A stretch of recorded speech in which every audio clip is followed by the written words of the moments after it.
Tiene la palabra el diputado Pablo Cosiner. Perdón, diputado, faltan 20 minutos para votar. Gracias, presidente. Bueno, en realidad queda claro de las coincidencias generales que hay en función de este proyecto, que como por otra parte decía un compañero de bloque, es un proyecto que nosotros desde el peronismo nos hemos comprometido a llevar adelante en la campaña, con lo cual no podemos hacer otra cosa que plantear nuestro acuerdo en líneas generales. Ahora sí, también es verdad que yo quiero utilizar este tiempo breve para hacer tres advertencias. Es muy difícil que una herramienta que trata de alentar el consumo interno tenga éxito en el marco de un proyecto político que busca desalentar el consumo. Esto creo que hay que tenerlo en claro. Ni la devolución del IVA en sí mismo es un objetivo, ni la lucha contra la inflación tampoco es un objetivo en sí mismo.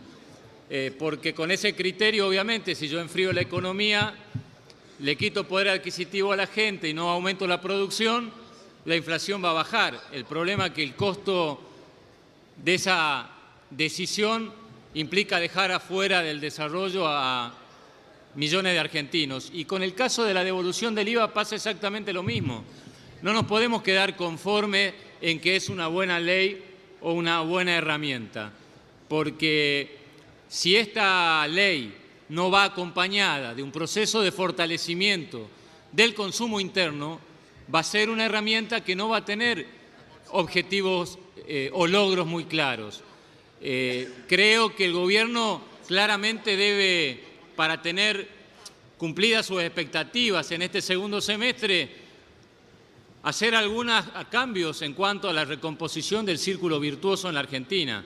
Si realmente no se trabaja sobre la baja de los intereses, si no se alienta las inversiones a través de créditos productivos, si no se genera más trabajo a partir de las inversiones, si no se genera mayor recursos a las familias argentinas para que se aliente el consumo, esto será una medida más.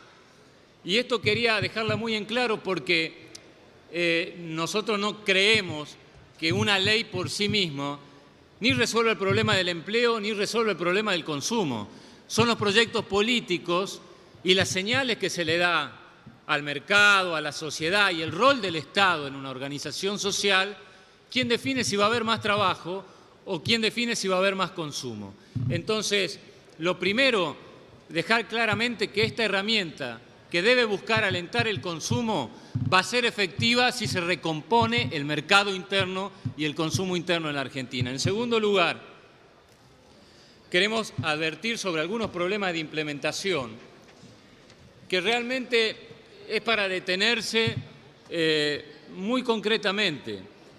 Nuestras poblaciones, fundamentalmente las del interior, venían siendo beneficiadas más allá de las cuestiones pendientes o los errores que en la marcha de un gobierno se pueden cometer, pero claramente se venía impulsando la circulación de claramente movimiento económico en el lugar a partir de determinadas medidas. La asignación universal por embarazo, las jubilaciones a partir de las moratorias, los programas Progresar, los programas Procrear, el Fondo Federal Solidario que implicaba la descentralización de la obra pública. Si no se modifican algunos errores en cuanto a la implementación de esta ley que han sido advertidos, y yo no creo que hayan sido exprofesos para llevar al fracaso esta ley, yo creo que algunos pecan por tener una visión demasiado centralista. Pero si no resolvemos el problema de la gente que no está bancarizada, si no resolvemos el problema de los comercios que no están trabajando exclusivamente con un sistema electrónico o bancarizado, vamos a hacer que se corra a una centralización del gasto o del consumo que se busca alentar. Esto quiere decir que vamos a afectar la economía doméstica del lugar, la economía doméstica de los pequeños pueblos o de las ciudades intermedias para que salga la gente con tal de recuperar los pesos de la devolución de IVA a gastar en las grandes cadenas. Si le sumamos a eso la reducción de fondos solidarios a través de la afectación de los fondos de coparticipación que se hicieron con las retenciones, o sea, menos inversión en el lugar por menos obra pública. Si le sumamos menos inversión en la construcción por casi la parálisis del plan Procrear, si le sumamos el cambio de conducta del consumo, haciendo que la gente no consuma en los almacenes de los pueblos o de los barrios yendo a consumir necesariamente a los supermercados, este problema de implementación, que no es un problema formal, es un problema político, va a poner en grave crisis las economías más pequeñas de las pequeñas ciudades y de los pequeños pueblos. Y por eso, señor presidente, nosotros insistimos en la necesidad de plantear el POSNER social. ¿Por qué? Porque creemos que el Estado tiene otro rol. O sea, nosotros no creemos que debamos tener una posición pasiva de ver cómo el mercado acomoda las cuestiones. Nosotros tiramos la ley de devolución del IVA y vemos, a partir de la oferta y demanda, hacia dónde va el mercado del consumo y dejemos que se regule. Nosotros creemos que el Estado aquí debe actuar. Debemos hacer un esfuerzo para que cada uno de los comercios de proximidad tenga su POSNER social, como lo dijo recién el diputado Bolsio, para garantizar que esa inversión que hace el Estado, porque el Estado pone dinero en las asignaciones, en los planes sociales, y pone dinero también aquí, recursos fiscales, en la devolución del IVA, no se la terminen llevando los grupos más concentrados y que, como les gusta decir a algunos, derrame en la economía doméstica, en la economía local. Y el tercer tema, no menor, es el tema del financiamiento. Nosotros, señor presidente, proponemos expresamente un artículo que diga que la devolución de IVA, esta decisión política que se toma, debe ser financiado con fondos del Tesoro Nacional.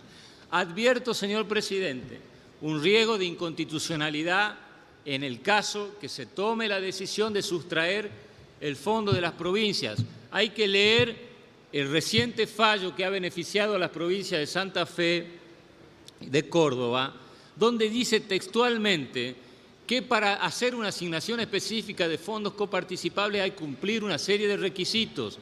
En esta ley no hay un artículo que diga los porcentajes que se va a sustraer de la coparticipación que corresponde a las provincias.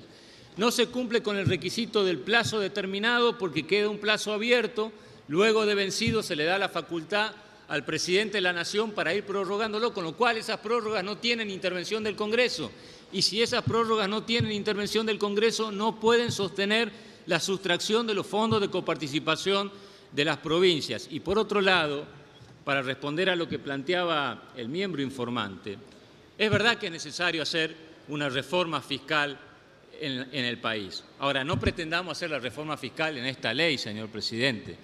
Las reformas fiscales se hacen en la época de expansión de las economías, no de retracción de la economía, sino que es lo que vamos a distribuir, si queremos hacer una reforma fiscal. Y si vamos a hacer una reforma fiscal, nosotros queremos discutir la reforma del sistema de coparticipación. Queremos discutir de qué manera se va a compensar los desfasajes de desarrollo que tienen las economías más débiles. Entonces, señor presidente, no creo que podamos sintetizar en esta ley una reforma fiscal. No le podemos pedir a las provincias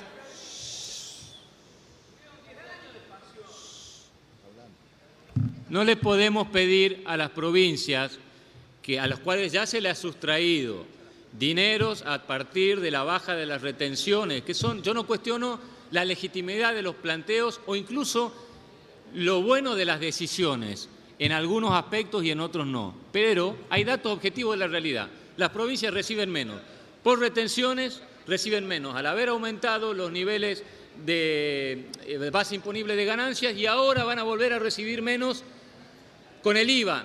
Que no nos busquen compensar con el acuerdo de hoy con los gobernadores, porque eso es devolución de recursos que le corresponde a través de un fallo de la justicia. Estos son recursos de otro tipo. Entonces, no podemos cargarle nuevamente a las provincias el costo de tener que soportar con fondos que ya han ingresado a los patrimonios de la provincia porque han sido distribuidos o van a ser distribuidos de manera automática, una decisión que creemos nosotros debe ser soportada y financiada por el Tesoro Nacional. Entonces nosotros vamos a plantear un artículo específico para que esta devolución del IVA sea sostenida con los fondos del Tesoro Nacional. Nada más, señor presidente. Gracias, diputado.